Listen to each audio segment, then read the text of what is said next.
Next up is the Dallas Cowboys, and Dalton, a guy who's been banged up a little bit in his career, but when he's on the field, he plays like a top 10 quarterback in the league. Look, every year we get a few teams that you go, okay, why did they fail this year? Why did they miss the playoffs? You go, look, our quarterback was hurt. What were we going to do? That was the Cowboys last year. I think they're still a playoff caliber team with Dak Prescott healthy. They've got weapons. They've got a really, really good pass rush. Now, they've got some flaws running and stopping the run, but I think when you look at the Cowboys and the level of improvement they can have, as long as the stars are healthy, Dak Prescott, CeeDee Lamb, Micah Parsons, as long as he's on the field too. We've got contract stuff with that.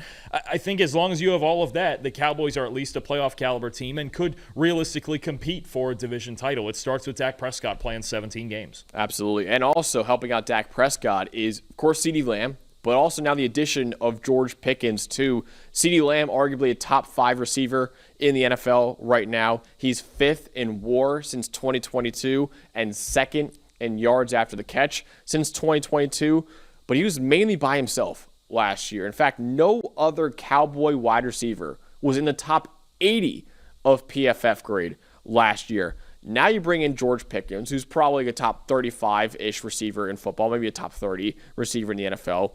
He will open up the Cowboys' passing attack as not only a really good downfield threat for Dallas, but also a guy who will take away double coverage from CeeDee Lamb too. Teams can't key in on just CeeDee Lamb anymore, which could help out CeeDee Lamb a lot and also gives the Cowboys a legitimate number 2 option in that passing game. We broke down the tape of it earlier this offseason. It's really about what George Pickens' skill set specifically brings to this Cowboys offense. It's always operated at its best when they have that second downfield threat that can, like you mentioned, you can't have the entire defense squeezing down, especially in zone defense, on CeeDee Lamb all the time with 2, 3, and 4 sets of eyes on him. If you have George Pickens on the outside who can win those one-on-one matchups, you open everything else in this offense up, including the run game as well, because they're going to need space to work with down there. Definitely. And Dawn, the final one is a guy who is trying to get a new contract right now, but he's obviously one of the best defenders in the league when he's on the field. No question. I mean, look, Micah Parsons is really the engine of this Cowboys defense, right? When you talk about what he can do as a pass rusher from any spot, it's not just one edge spot. He could be over the center. He could be in any gap. He could still line up at linebacker and blitz in a different way if you want him to.